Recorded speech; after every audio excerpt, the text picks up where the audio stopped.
It's time to review A Man Called Otto. Alan, tell us the story of A Man Called Otto. Yes. Well, it stars Tom Hanks. He is a grumpy old man who has kind of been forced to retire. He lives alone, hates his neighbors. He's so grumpy that he's part of the HOA of his community, and so you can kind of understand why he hates his neighbors so much, because they break the rules. So he's kind of forced into retirement at his longtime job, and he decides that when he gets home, he's going to kill himself. So he meticulously sets out some plastic. No, he tries to hang himself. The plastic comes later.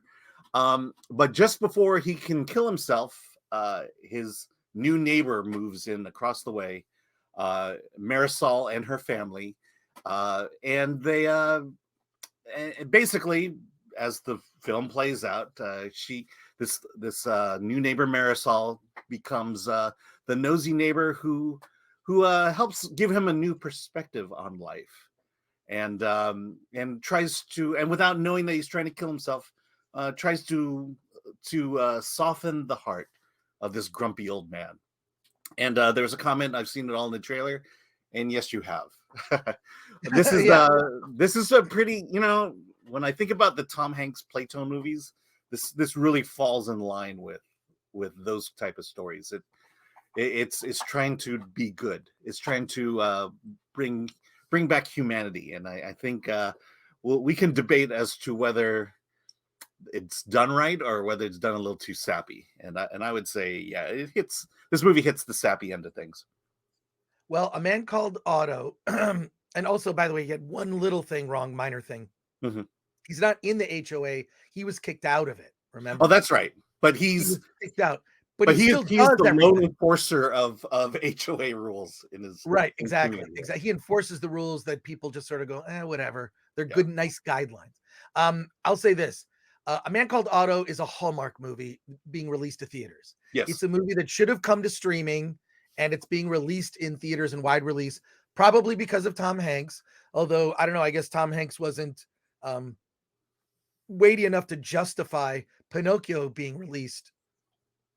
The sort of live action digital Pinocchio. Well, let's just say this movie was probably a tenth of the budget of Pinocchio. Probably. But it's look, it's a Hallmark movie that will tug at the heartstrings when you find out the reason that he wants to end his life. All of that sort of plays out over the course of the movie. They don't reveal. It takes forever to reveal all of that. It does. It takes forever. And I'll say I'm in two minds about this movie. One, I'll just say this: your mom will like this movie. That's what I'll say. Your mom will love this movie, actually, because it's so heartfelt. And I'm in two minds about it. One, I love the character of Otto. Mm-hmm. I feel like sometimes I'm Otto. I can be a little. I didn't want to say that, by the way. Well, no, I'm saying it. I'm saying I like this guy. He wants everybody to follow the rules. Why don't people follow the rules? He gets annoyed when people don't know how to parallel park. Learn to parallel park. I know how to parallel park. Okay.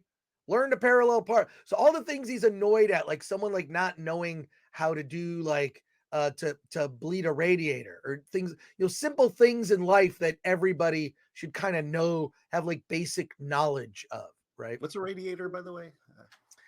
It's the radiator that's get at. Anyways, but it's so I like the actual character. I'm like, I see nothing wrong with this character. This is great. I love him. And yet the writing is so bad in this movie.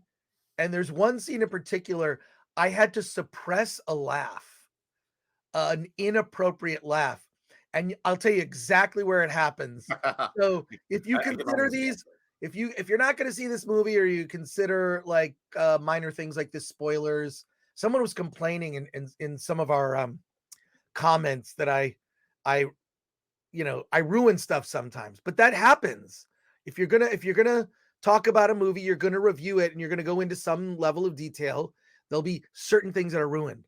But Yeah, I'll well, tell you this. I will say I think I always feel like the first act is open to discuss. And Yes. I don't think we've ever spoiled anything really without overtly saying it that wasn't that was outside of the first act Yeah. of the movie. Beyond Act 1, right? So we're talking about Act 1. There's a character in the movie that introduces themselves. It's a newspaper boy that is throwing out these newspapers, and everybody's Otto collects them and just throws them in the garbage because nobody looks at them. And so the newspaper boy says, "I'm trans, and your wife was the only person to use my name and be nice to me."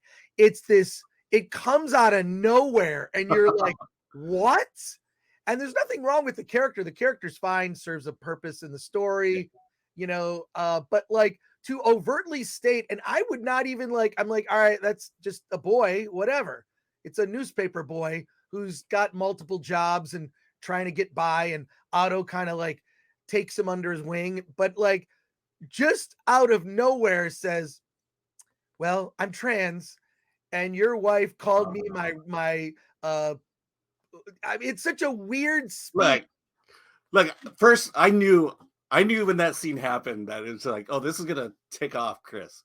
Not The thing because is, of it didn't necessarily come out of nowhere. The kid was delivering papers. He met Otto, right, realized that it was his school teacher's wife, right. and basically he didn't say I'm trans. He said she was the only one who called me by my name. I just saw the movie last night, and I'm telling you, He that's just the said line. I don't remember him just No, he saying, says, "Hey, "I'm I'm trans." transgender," but it's like, it's so poorly written. This is it's just poorly written. And then Yeah. there's nothing wrong with the character. It was just that speech to introduce that character was terrible. It was just terribly done. And the movie does tick off all these boxes. This is the thing. So it's like, the character's interesting, but the movie ticks off all these sort of virtue signal boxes, you've got your trans character, right? Then you've got like the immigrants, right? Because the new neighbors that move in are immigrants, right? Okay, so be nice to immigrants. Then it's like another thing. It's just going off on all these sort of ticking boxes of just like, I feel like it's someone going, here's all the agendas we want to push right now. Let's just put them in one movie. And it just, after a while, and then I don't want to spoil the ending. There's something that happens at the end that's like another virtue signal, like almost like a recommendation of, you should do this in your life. And I just found it so schmaltzy. It was just annoying. I really, in the end, I walked out embarrassed that I saw the film. Yeah, I don't disagree with you. It's very schmaltzy. It's absolutely schmaltzy. And yeah, they're checking out boxes. I mean, for one thing, this immigrant family, they're from Anaheim, which is out here. Right. I don't know anyone who lives in Anaheim and wants to move to Indiana in the middle of winter. It doesn't make any sense. Yeah. There's no, it doesn't make any sense. I've never met a person from here who says, "Hey, we're moving to Indiana." Yeah. Well, I've met a lot of people that said they're moving out of California. Yeah. That I definitely have heard. But I just felt that this movie was, every sort of turn was a virtue signal, and it just got annoying after a while. And then I think that doesn't make sense. There's a thing involving social media where Otto does something that goes viral. And you see this it's the dumbest thing. Oh my God. I laughed when this movie made me laugh inappropriately. It's not, I mean, there are parts of it that are comedic. I didn't laugh at the funny parts, but I laughed at the parts I probably shouldn't have laughed at. And the thing I laughed at was, I'm a social media news blogger. Journalist. I'm a social media news journalist. Okay, a social media journalist. And then it's so funny that I don't want to tell you exactly the details of the thread, but there's this whole thread with this social media journalist that is so dumb. It's like someone who's never used social media wrote all the scenes about social media. Like, it's like definitely sort of like a boomerification of a vision of what social media is, and it's stupid. It's so dumb. You know what I'm talking about? Like, yeah, you just mentioned the part of the movie that just kind of sent me over the edge on it. It was like, yeah, oh my God, it's like, when someone walks up to me and says I'm a social media journalist, I wanna just kind of say, okay, grow up, child. yeah. It But was, but this movie embraces it. It's yeah, not. You kind of get a sense that he says grow up, child, but then he uses her in a very respectful way, as if she was a lifelong journalist, a veteran journalist, yeah. of It which she's was. not. Oh my God! It was just this movie I found frustrating. I still like Tom Hanks, even though someone pointed out in the chat earlier that he's just not. His movies have just kind of been bombing lately, Yeah, but right? this is I mean, I think That Thing You Do, it kind of has that same kind of thing. It's How just, so? Sorry. well, it's this whole Hallmark Channel type story. That's what, Right. you nailed it there. This is, if you like Hallmark movies, if you just want some positivity in your life, this is that movie. If you can not look at this movie with a critical eye, you're just gonna feel good at the end of it. And I think that's the point of the movie. Well, so on the Film Threat Instagram, we post really weird movie posters because we get a lot of bizarre indie movies that are pitched to us, to Mhm. cover, and we cover a lot of them on the website, not as many on the YouTube channel. We kind of the ones that we want to tell you about, we will cover smaller indie movies here on YouTube. Um, the ones we think are worth discussing, but we cover a lot on on filmthreat.com and also on our Instagram, the Film Threat. It's just Film Threat on Instagram. I post a lot of weird posters and just stuff that we're up to. And this sort of came across. It's Virtually Heroes, Yeah. and it stars Mark Hamill wearing a brown hoodie. It's about and it's executive produced by Roger Corman. Yeah. There you go. And Shen Long is in it, Brent Chase, Robert Baker, Katie Savoy, and Mark Hamill looking like he's wearing a Jedi robe.